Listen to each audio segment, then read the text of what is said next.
Listen up. There's no more excuses. We're empowering those who want the hustle by exposing the status quo. The days of ordinary are over. It's time to crush mediocrity and start discovering your greatest potential. Welcome to the Hustle Nation. To the Hustle Nation. To the Hustle Nation. To the Hustle Nation. To the Hustle.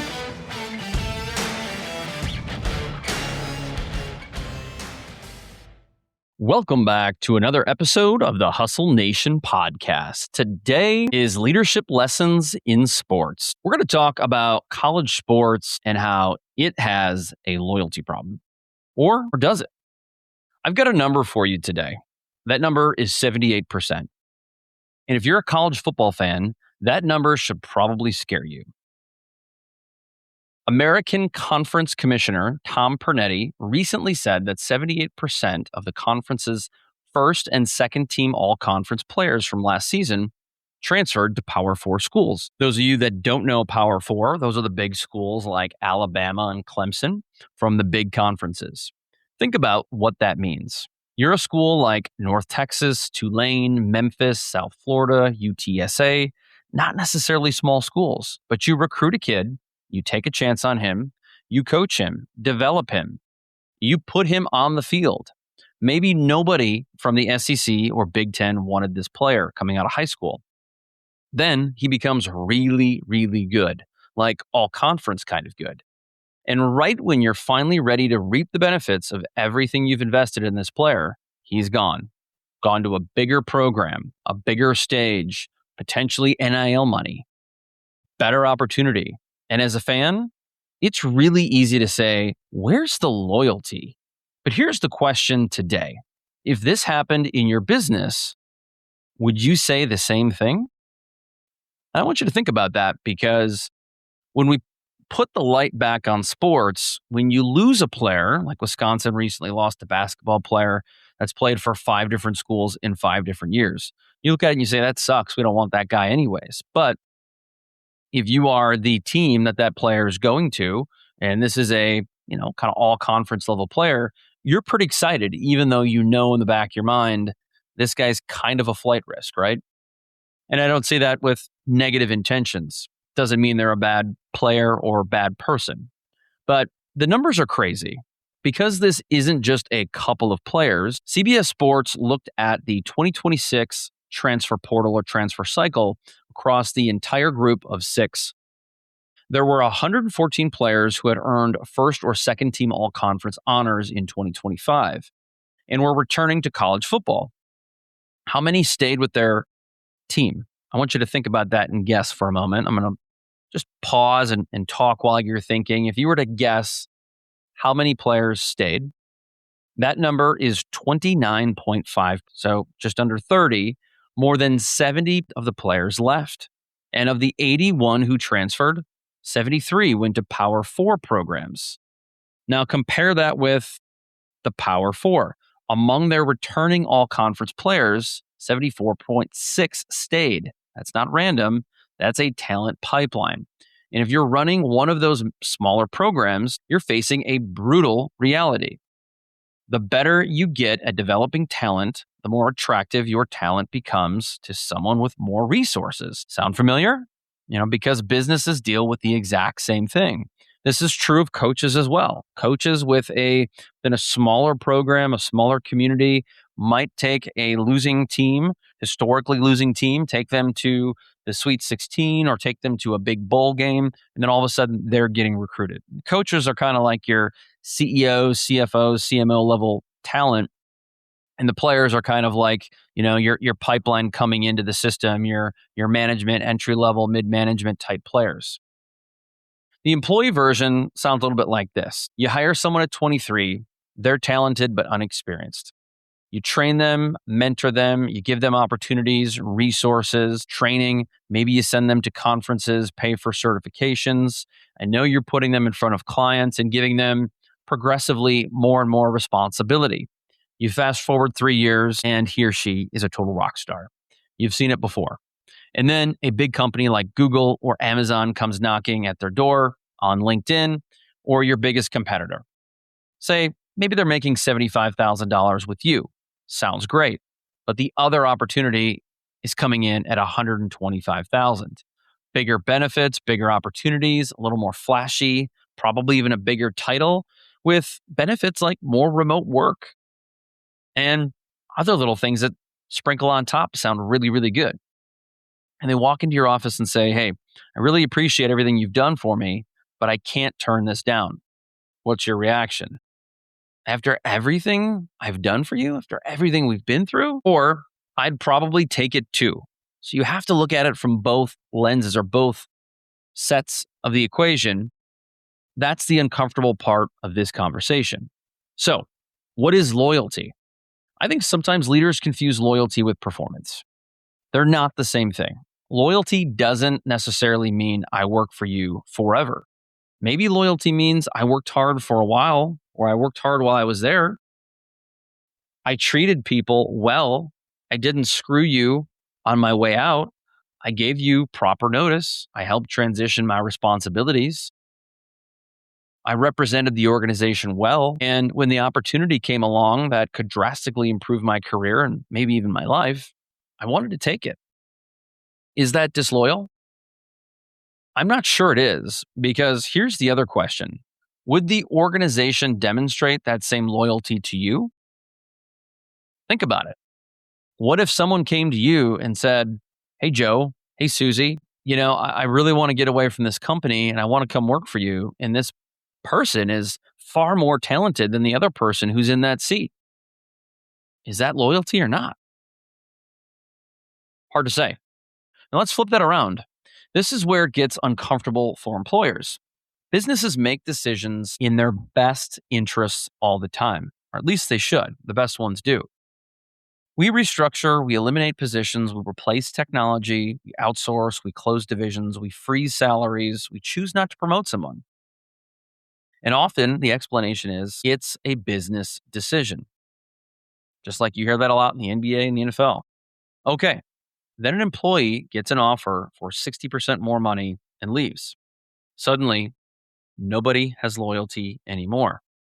Now, wait a minute. Why is the organization allowed to make a rational economic decision, but the employee isn't? That's a double standard worth examining.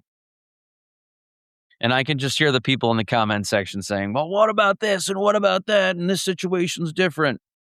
But there's another side. But I'm not going to completely let the employer, the athlete off the hook here. Relationships matter, commitments matter, and there's value in staying somewhere long enough to actually build something. And consistently jumping to the next opportunity can certainly have consequences. We've said this a lot, and it's very cliche, but the grass isn't always greener. More money doesn't automatically mean better leadership. A bigger company doesn't guarantee more opportunity. A bigger football program doesn't guarantee you'll play. In fact, there's probably more competition than you'd imagine. A bigger football program is just that, potentially bigger issues.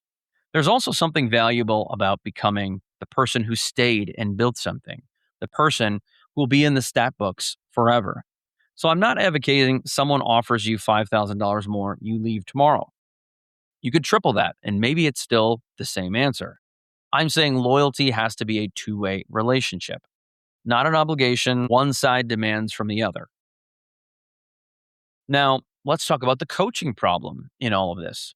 College football makes this even more interesting because sometimes it's not just the players leaving, the coaches too, as I previously mentioned.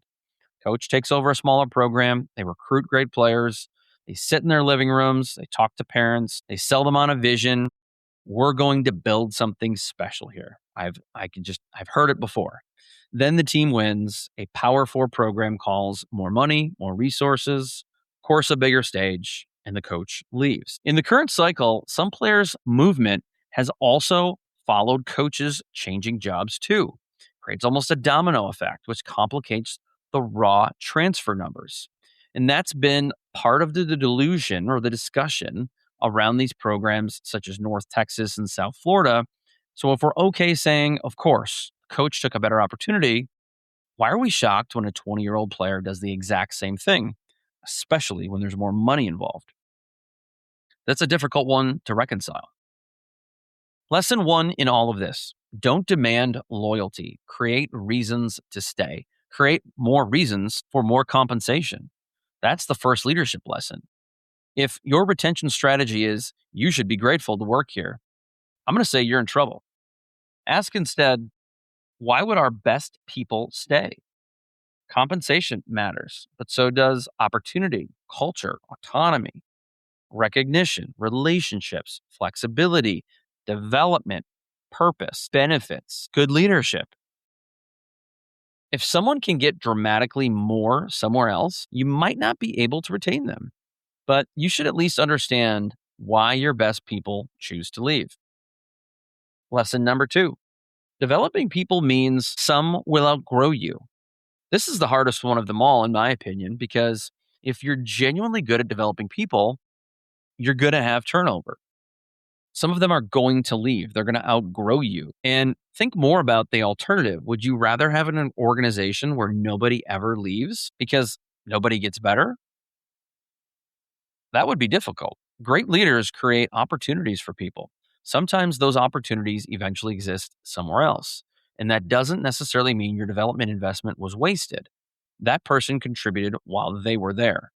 They might refer future talent. They might become a customer. They might come back. They might tell everyone. That was the place that gave me my start. And that is valuable because it takes years and years and sometimes decades and decades to build up a reputation. But it only takes a few days and in some cases, a few employees to bring that crumbling down. Lesson number 3, become the place great people come from. That might be the most interesting lesson from college football. Imagine you're the one smaller programs. You're probably never going to have the Ohio State's budget or the Alabama resources or Texas's NIL operation. So maybe your pitch becomes, come here. We'll make you better. We'll find overlooked talent. We'll develop it. We'll give players opportunities. We'll build a reputation for producing people capable of succeeding at the next level. Businesses can and they do this all the time. There are organizations where seeing the company on someone's resume immediately means something. You know, that person has probably been trained very, very well. That's a brand. And yes, you're going to lose people.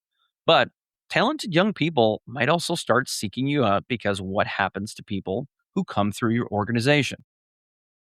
So, looking back on this conversation today, does college sports have a loyalty problem? Maybe. Do they have a transfer portal or NIL problem? I would argue yes, but that is, of course, a story for a different day. I think there's something bigger here. The balance of power has changed.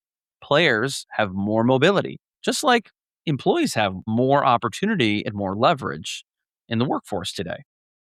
They have more economic opportunity. They have more information, and they are exercising it, as you know, especially the good ones, which sounds an awful lot like today's workforce. So instead of complaining, people aren't loyal anymore, this young generation is different, maybe leaders should ask harder questions. Have we created an organization worth being loyal to? And when somebody truly gets an opportunity you simply can't match, maybe great leadership isn't trying to guilt them into staying. Maybe it's shaking their hand and saying, you earned it. Go crush it. We're going to support you. We'll be here cheering for you. Because the ultimate test of leadership might not be how many people and talented people you kept forever. It might be how many talented people are better because they spent time within your company. That's this week's trending leadership lesson. And it's flipping things on the script here, or on its head, I should probably say, is look at it like a feather in your cap. People are being recruited into bigger and better companies. That means that something good happened while they were with you. That means your leadership, your lessons, your tutelage has made a positive impact. And, it's no different than people keeping all of their thank you cards, all of their recognition throughout their career. It's no different than kind of keeping track and say, hey, look, all these people that have trained with me that have gone on to work for Fortune 500 companies or gone on to be professional athletes. That's the type of stuff we're saying, hey, you know what? We're not going to get mad about it. we're actually going to be proud of what we've accomplished with these people. And I always say this, and I think it's really important, is there's no point in creating enemies because you never know when you pay your dues, when you do good deeds. I'll tell you, whether it's karma or whether it's just what you've earned in life, good things always come back to you. And if you're, a good friend always said this, if you're good to the game will be good to you. If you're good to your people will inevitably be good to you. There's always going to be an outlier, there's no doubt. But that is where I think we have to think differently about losing good quality talent, because there's always going to be more people in the pipeline that we can train up to be that next superstar within the company. Thanks for tuning in to another episode. We'll catch you on the flip side. Peace.